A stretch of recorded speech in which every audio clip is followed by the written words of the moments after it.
தான் அப்பவே சொன்னேன்லங்க, இப்படியெல்லாம் நடக்கும்னு எல்லாரும் சொன்னாங்க. இதுக்கு தான் இது இப்படியெல்லாம் நடக்கும்னு சொல்லி தான் முன்னுக்கூட்டியே அதெல்லாம் சொல்லி வச்சாங்க. ஆனால் இந்த கேரளா கவர்மெண்ட் எப்போ பார்த்தாலும் நாங்கள் வந்து தனி நாடுன்ற மாதிரி எப்பயுமே அவங்க அப்படி ஒரு மைண்ட்லேயே இருப்பாங்க. ஆனால் இப்போ வந்து அவங்க ஒரு விஷயத்தை புரிஞ்சுக்கிறோம். அதனால நம்ம பாரத தேசம் வந்து எப்பேற்பட்ட பிரிவினை பேசினாலும் இப்போ எல்லா மாநில முதலமைச்சரும் குறிப்பாக தமிழக முதல்வர் கூட 2 IAS ஆஃபீஸர் அனுப்பிவிட்டு ஒரு 5 கோடி ரூபா உடனடியாக நிதி கொடுத்துருக்காரு. எல்லா மாநில முதல்வர்களும் இது போக வந்து ராஷ்ட்ரிய சுயம் சேவக் சங்கம் RSS, அதுபோக வந்து ஏகப்பட்ட இந்த மாதிரி தன்னை செஞ்சிலுவை சங்கங்கள், இந்த மாதிரி எல்லாருமே உடனடியாக அந்த களத்தில் இறங்கி வேலை பார்த்துக்கிட்டு இருக்காங்க. அவங்களுக்கும் நம்ம நன்றியை தெரிவிச்சுக்கிட்டு என்னதான் நம்ம பிரிவினை பேசினாலும் இந்த தேசம் வந்து ஒருங்கிணைந்த ஒரு ஒன்றுபட்ட இந்தியான்றதை நிரூபிக்கிறதுக்கு இது ஒரு வாய்ப்பு.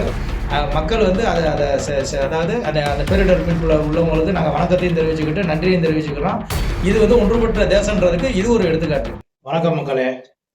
அதாவது ஒட்டுமொத்த இந்திய தேசமும் வந்து பார்த்தீங்கன்னா ஒரு கடுமையான ஒரு சூழ்நிலை செய்தியை நோக்கி எல்லார் காதலையும் இந்த மாதிரி ஒரு துயர சம்பவத்தை கேட்டுக்கிட்டு உட்காந்துருக்கோம். நம்ம அது என்னன்னு வந்து பார்த்தீங்கன்னா கேரளாவில் வயநாடுல கிட்டத்தட்ட சூரல்மாலா, ஒண்டிகை, நேப்பாடி இந்த மாதிரி கிராமங்கள் எல்லாம் வந்து பார்த்தீங்கன்னா பெரும் நிலச்சரிவுல இன்னும் ஏகப்பட்ட மக்கள் வந்து அந்த இதில் பலியாயிருக்காங்க.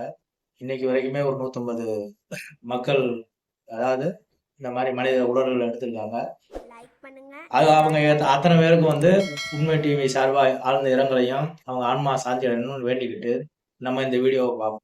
கேரளாவோட முதலமைச்சர் வந்து பார்த்தீங்கன்னா பிரதமர் மோடி அவங்ககிட்ட என்ன கேட்குறாருன்னா, எங்களுக்கு உடனடியாக இராணுவத்தை அனுப்புங்க, அது போக வந்து எங்களுக்கு வந்து ஃபண்டு, அதாவது உடனடியாக வந்து தேசிய பேரிடர் இழப்பாக இதை அறிவிச்சு உடனடியாக வந்து நீங்கள் எங்களுக்கு வந்து இந்த மாதிரி மிகப்பெரிய அதாவது நிதி எங்களுக்கு தேவைப்படுது, நான் எங்களால் சமாளிக்க முடியல அப்படின்னு சொல்லி கேரள பிரதமர் பினராயி விஜயன் வந்து அதாவது அந்த கேரள முதலமைச்சர் வந்து மத்திய அரசுகிட்ட கேட்டிருக்காரு.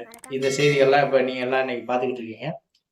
இதுல வந்து இதுல என்ன மூலாதாரம் என்ன அப்படின்னு சொல்லி வந்து பாத்தீங்கன்னா, கேரளா வந்து கடவுளோட தேசம் அப்படின்னு சொல்லி சொல்லுவாங்க.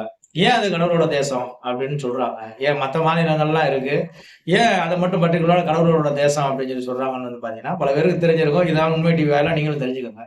அதாவது திருவனந்தபுரத்துல அனந்த பத்மநாத சாமி இருக்காரு பார்த்தீங்களா, அவருக்கு கீழே வந்து மார்த்தாண்டவர்மன் அந்த அந்த மன்னர்களுக்கு கீழே ஆளுமைக்கு உட்பட்ட சில மன்னர்கள் என்ன பண்ணாங்கன்னா, இந்த ஒட்டுமொத்த அந்த அந்த தேசத்தையும் திருவிதாங்கூர் சமஸ்தானம் சொல்லி சொல்லக்கூடிய அதுக்கு முன்னாடி இருக்கக்கூடிய அந்த பகுதியை வந்து முழுக்க முழுக்க வந்து யார்கிட்ட பெருமாள்கிட்ட ஒப்படைச்சிட்டாங்க. இது வந்து முழுக்க முழுக்க கடவுள் தான் ஆளணும், இது வந்து நாங்க கிடையாது, நாங்களாம் சேவை பண்ணக்கூடிய தளபதிகள், இது வந்து கடவுளோட இது, அதனாலதான் அதோட கடவுள தேசம் சொல்லி சொல்லுவாங்க. இன்னைக்கும் வந்து பாத்தீங்கன்னா அது வருடாந்திர உற்சவம், அந்த கோயிலோட வருஷ திருவிழா நடக்கிறப்ப முதல் முறையா திருவனந்தபுரம் சர்வதேச விமான நிலையம், உலகத்திலேயே வந்து பாத்தீங்கன்னா சர்வதேச விமான நிலையம் 2 நாள் பூட்ட போட்டிருக்கும். அங்க பிளேன்லாம் இது இறங்காது. அது எதுன்னு வந்து பாத்தீங்கன்னா அந்த பெருமாளோட ஊர்வலம் போகணும் அப்படின்றதுக்காக 2 நாள் சர்வதேச விமான நிலையம் செயல்படாது. அந்த 2 நாளும் பாத்தீங்கன்னா கோயில் திருவிழா நடக்கும். ஆனா இங்கெல்லாம் வந்து பாத்தீங்கன்னா கோயிலுக்கு ரோட்டுக்காக கோயிலே இடிச்சு பண்றாங்க, அது வேற பிரச்சனை, அதை இன்னொரு நாள் பார்ப்போம். ஆனா வந்து பாத்தீங்கன்னா இப்படி வந்து பாத்தீங்கன்னா கடவுள்களுக்கு முக்கியமான ஒரு இடம் கொடுக்கக்கூடிய சபரிமலையா இருக்கட்டும், அதாவது கடவுளின் தேசம்னு ஏன் சொல்றாங்க அப்படின்னா அது மட்டும் அப்படின்னு இல்ல. இன்னும் வந்து பாத்தீங்கன்னா பிரசன்னம் பார்ப்பாங்க. அதாவது ஒரு கோயில் கட்டணும்னாலே இப்ப வந்து எல்லா மக்களும் நல்லா இருக்குன்னா கோயிலுக்கு போவாங்க. கோயிலுக்கு ஒரு பிரச்சனைனா அது யார்கிட்ட போவாங்க? கோயிலோட சிற்ப சாஸ்திரி வழிபாடு முறைகள் அவங்க வந்து எப்படி இதுக்கெல்லாம் பண்ணனா கேரளத்துல பிரசன்னம் சொல்லி சொல்லுவாங்க. அதாவது பிரசன்னம்னா அவங்களோட ஜோதிட முறைகள். பிரசன்னம் பார்க்குற இடத்துல ஏன் இப்படி அடிக்கடி இந்த மாதிரி பிரச்சனைகள் வருது? ஏன்னா அது உலகத்துல உள்ள அத்தனை இடங்களுக்கும் தீர்வு சொல்லக்கூடிய இடம் கேரளா அப்படின்னா, இத்தனை இயற்கை சார்ந்த மக்கள் வந்து அவங்க யாருன்னா இப்போ நம்மலாம் என்ன பண்ணுவோம், காலையில ஒரு மசாலா டீ இல்லை சமோசா சாப்பிட்டு ஏப்பம் விட்டுட்டு போயிடுவோம். அவங்க வந்து பாத்தீங்கன்னா இயற்கையாகவே உள்ள வச்ச சுண்டக்கடலை, அந்த கப்பக்கிழங்கு எல்லாமே வந்து நேச்சர் ஃபுட்ஸ், அதாவது இயற்கை சார்ந்த உணவுகள் தான் சாப்பிடுவாங்க. அவங்களுக்கு அவங்களோட வாழ்க்கை முறையே கொஞ்சம் வித்தியாசமா இருக்கும், இயற்கை ஒன்றியே இருக்கும். ஆனா அவங்க ஏன் அடிக்கடி பறவை காய்ச்சல், பன்றி காய்ச்சல் இந்த மாதிரி ஏதாவது நோய்களை சந்திச்சுக்கிட்டு இருக்காங்க? பாத்தீங்கன்னா அடிக்கடி பாத்தீங்கன்னா ஏதாவது ஒரு பிரச்சனை கேரளால இருந்து வர்ற வண்டிகளை தமிழ்நாட்டுக்குள்ளேயா இருக்கட்டும், அங்கிட்டு கர்நாடகா ஆந்திரா பக்கமா இருக்கட்டும், செக் போஸ்ட் போட்டு அவங்கள வெளியே எந்த வண்டியை விட மாட்டாங்க, உள்ள இருந்து போற வண்டியை செக் பண்ணி அனுப்புவாங்க. ஏன் அந்த மாதிரி பிரச்சனைகள் வருது அப்படின்னு நம்ம தொடர்ந்து பார்த்தோம்னா, இதுக்கு மூல காரணம் என்ன பாத்தீங்கன்னா அங்க உள்ள மாநில அரசாங்கம் தான். ஏன் என்ன அப்படி சொல்றீங்கன்னு கேக்குறீங்களா? ஆமா, அதாவது வந்து பாத்தீங்கன்னா அங்க வந்து சபரிமலை ஐயப்பன் இருக்காரு.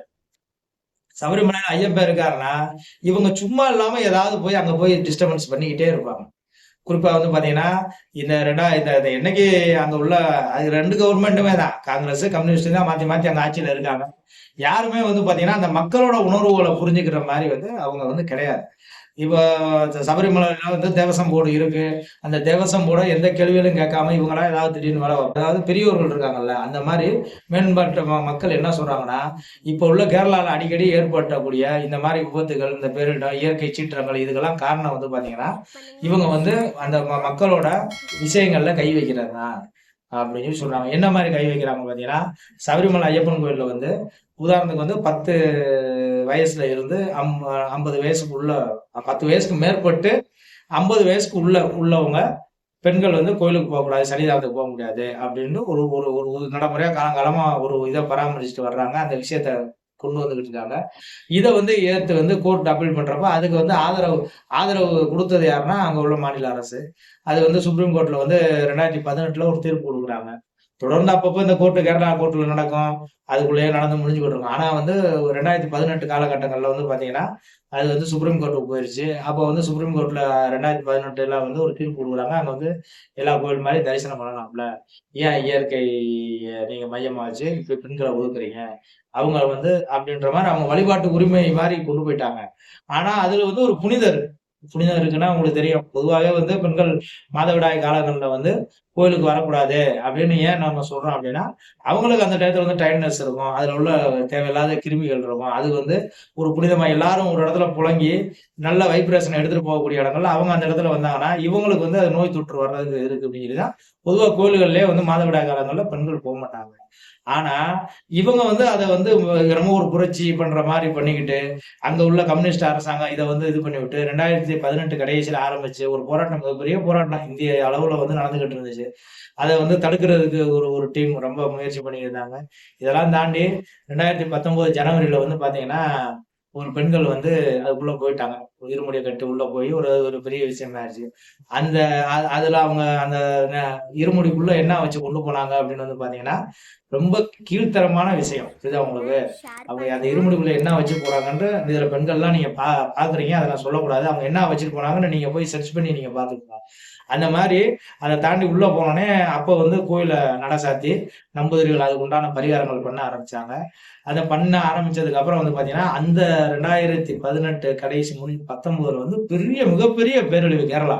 இப்ப இது வந்து ஒரு மாவட்டத்துலதான் இப்ப பிரச்சனை. ஆனா அப்ப வந்து பாத்தீங்கன்னா கேரளா முழுக்கவுமே கிட்டத்தட்ட பிரச்சனையாகி அந்த சபரிமலையிலேயே பம்பா அந்த நதிக்கரையெல்லாம் பாத்தீங்கன்னா அந்த இடத்துல எதுவுமே இல்லை. அந்த மாதிரி வந்து பாத்தீங்கன்னா மிகப்பெரிய பேரழிவை சந்திச்சிச்சு. அப்பயும் என்ன சொன்னாங்க, சபரிமலை இந்த மாதிரி வந்து மக்களோட விஷயங்கள்ல நீங்க கை வைக்காதீங்க, பெண்கள் வந்து போகலாங்க, 10 வயசுல வந்து 10 வயசுக்கு மேல்பட்டவங்க போகக்கூடாது, 50 வயசுக்கு கீழ்பட்டவங்க போகக்கூடாது. அது போக வந்து பெண்கள் போகலாம், பம்பை வரைக்கும் போகலாம், சன்னிதானத்துக்கு தான் போக முடியாது. ஐப்பன் முழுக்கே போகக்கூடாதுன்னு சொல்லியிருக்காங்க. பம்பையில போய் தங்கலாம். நாங்களாம் வந்து எப்போ அடிக்கடி போயிட்டு வர்றோம். பெண்கள் வந்து சாதாரண சகோதரிகள்லாம் வந்து போவாங்க. அப்போ வந்து இவங்க வந்து சம்மந்தமே இல்லாம ஒரு ஆன்மீக விஷயத்துல கிரியேட்டிவ் பண்ணி பிரச்சனைகளை எப்ப சபரிமலையில பிரச்சனை வருதோ அப்பப்போ வந்து பாத்தீங்கன்னா இந்த இயற்கை பிரச்சனை நடந்துகிட்டு இருக்கு. இதை நாங்க சொல்லல, அங்க இருக்கக்கூடிய மக்கள் சொல்றாங்க, பக்தர்கள் சொல்றாங்க. அப்ப இந்த கடவுளின் தேசம் சொல்லக்கூடிய இதுல பேருக்கு தான் கடவுளின் தேசமா இருக்கே தவிர பாத்தீங்கன்னா முழுக்க காம்ரேடுகளின் தேசமா அது இருக்கு. அப்ப இது வந்து சரி, அப்ப நம்ம இந்த விஷயத்துக்கு வந்துருவோம். இப்ப எப்ப அப்படி நடக்குது அப்படின்னு சொல்லி கேட்டீங்கன்னா, சென்ற வருடம் கார்த்திகை மகர ஜோதி டயங்கள்ல வந்து பாத்தீங்கன்னா ஐயப்பன் கோவிலுக்கே வந்து போயிட்டு வந்த ரெகுலரா போயிட்டு வர்றவங்க நீங்க கேட்டீங்கன்னா தெரியும், படு மோசமான அனுபவங்களை அவங்க சந்திச்சு வந்திருக்காங்க. ஏன்னா ரொம்ப எப்படி சொல்றாங்கன்னா சொல்ல முடியாது. தண்ணி கிடையாது, கூட்டத்துல வர்றீங்க, போலீஸ் வந்து அடிக்க, எதுக்கியா நீங்க எல்லாம் வர்றீங்க, உங்களை யாருங்க வர சொன்னா அப்படின்னு சொல்லி சொல்றது சரியான முறையா இது இல்லை. இதெல்லாம் தாண்டி வந்து எப்பயும் வந்து அங்க ஐயப்ப சேவா சங்கம் கிட்டத்தட்ட வந்து பிரிட்டிஷ் காலத்துல திருவிதாங்கூர் சமஸ்தானம் பிரிட்டிஷ் காலத்துல இருந்தே வந்து தொடர்ந்து முறையா அனுமதி பெற்று ஒரு ட்ரஸ்டா பதிவு பண்ணி எப்படி செஞ்சிலுவை சங்கம் உலக அளவுல இருக்கோ அது மாதிரி ஐயப்ப சேவா சங்கம் உலக அளவுல இருக்கு. அதுல வந்து அதோட தலைமை அலுவலகம் எங்க இருக்குன்னு பாத்தீங்கன்னா சபரிமலை ஐயப்பன் தான். அப்ப அந்த இடத்துல இருந்து அவங்க செய்யக்கூடிய அந்த சேவைகள் வந்து பாத்தீங்கன்னா யாருக்கும் பணம் காசு கிடையாது. ஒரு ஒரு ஒரு முதலுதவி செய்யக்கூடிய அவங்கெல்லாம் மிகப்பெரிய பயிற்சி பெற்ற தேசிய பேரிடர் வீரர்களை விட அவங்க வந்து மிகப்பெரிய பயிற்சி பெற்றவங்க. ஏன்னா வந்து அந்த இடத்துல வந்து அவங்கள பூராத்தையும் தூக்கி மலையில கொண்டு வந்து ஃபர்ஸ்ட் எய்ட் பண்றதுக்கு பம்பை கொண்டு வந்து அதுல இருந்து திருப்பி நிலக்கல்ல இருந்து திருப்பி இங்க கொண்டு வரணும்னா சாதாரண ஆளெல்லாம் கொண்டு வர முடியாது. அவங்க வண்டி வாகனங்களே அவ்வளவு ட்ரைனிங் எடுத்தவங்க, மலையில இருந்து தூக்கிட்டு வர்றவங்க, அதே மாதிரி தண்ணீர் அங்க கொடுக்குறவங்க, ஃபர்ஸ்ட் எய்ட் அதாவது சின்ன முதல் உதவி பண்றதுக்காக ஒரு சின்ன சின்ன டீம் அங்கங்க இருக்கும். இந்த மாதிரி வந்து ஐயப்பன் கோயிலுக்கு போயிட்டு வந்தவங்களுக்கு அதை பத்தி தெரியும். அது மாதிரி வந்து இந்த மாதிரி சேவைகள் பண்ணிக்கிட்டு இருந்தவங்கள ஒட்டுமொத்தமா வந்து இவங்க என்ன பண்ணிடுறாங்க, நிர்வாக வசதிக்காகவும் அதுல வந்து பணம், ஏன்னா அவங்க சேவை பண்ணிட்டாங்கன்னு வச்சுக்கோங்க, அங்க வியாபாரம் பார்க்க முடியாது, அங்க உள்ளவங்க வந்து கடையை போட்டு 10 ரூபா பிழைக்க முடியாது. ஏன்னா எல்லாமே இவங்களே பண்ணி கொடுத்துறாங்கல்ல, தண்ணி போட்டு தராங்க, மூலிகை தண்ணி தந்துடுறாங்க, கை காலில் தட்டி விட்டு மஜாஜ் பண்ணிடுறாங்க. அப்போ வந்து இந்த மாதிரி வேலைகள்லாம் பண்றப்ப இவங்க திட்டமிட்டு என்ன பண்றாங்க, அங்க உள்ள ஐயப்ப சேவா சங்கத்தை வெளியே அனுப்பிடுறாங்க. இது வந்து கோர்ட்ல வந்து இப்ப கேஸ் நடந்துகிட்டு இருக்கு. அது வந்து ஒரு நல்ல தீர்ப்பு வரும்னு நம்ம எதிர்பார்த்துக்கிட்டு இருக்கோம். இந்த மாதிரி தொடர்ந்து வந்து அந்த மாநில கவர்மெண்ட் வந்து மக்களோட அந்த பக்தியோட விஷயத்துல கை வைக்கிறதுனாலதான் இப்படி ஒரு பிரச்சனைகள் வருது அப்படின்னு சொல்லி சொல்றாங்க. வருங்காலங்கள்ல இனிமேல் இந்த மாதிரி வரக்கூடாதுன்னு சொல்லி அந்த ஐயப்பனையும் திருவிதாங்கூர், அதாவது திருவனந்தபுரத்துல அனந்த பத்மநாத சாமியும் குருவாயூரப்பனையும் எல்லாரையும் வேண்டிக்கிட்டு நீங்களும் வேண்டுங்க. சூரல் மலா நேப்பாடின்னு சொல்லி சொல்லக்கூடிய கிராமம், இவங்க வந்து இந்த கீழே இருக்கக்கூடிய உண்டிகைன்ற கிராமத்துல வந்து எடுக்கிறாங்க. என்ன எடுக்கிறாங்கன்னா, அங்க உள்ள புதஞ்சவங்கள தூக்குறாங்க. தூக்குனா அந்த கிராம மக்கள் என்ன சொல்றாங்க, இது வந்து எங்களோட கிராம மக்கள் கிடையாது அப்படின்னு சொல்லி பாக்குறாங்க. அப்ப என்னடா இது எப்படின்னு வந்து பாத்தீங்கன்னா, கிட்டத்தட்ட 35 கிலோமீட்டர் உள்ள தூரம் உள்ள ஒரு கிராமத்தையே அடிச்சு கிட்டத்தட்ட மண்ணும் சகதியும் தண்ணியும் கொண்டு வந்து இங்க வரைக்கும் சேர்த்துருக்கு. இது வரைக்கும் அப்ப இடையில இன்னும் எவ்வளவு பேர் சிக்கியிருக்காங்க, இது வந்து இன்னும் எவ்வளவு பேருன்னு சொல்லி தெரியல. ஒரு தோராயமா தான் இப்ப சொல்லிக்கிட்டு இருக்காங்க. இந்த மாதிரி விளைவுகள் வருங்காலில் வரக்கூடாதுன்னா மக்களோட மனசுல அங்க உள்ள அரசாங்கம் வந்து இதை புரிஞ்சுக்கிட்டு சரியான நடவடிக்கை எடுக்கணும். உண்மை டிவி சார்பா கேட்டு லைக் பண்ணுங்க, ஷேர் பண்ணுங்க, மறக்காம சப்ஸ்கிரைப் பண்ணுங்க.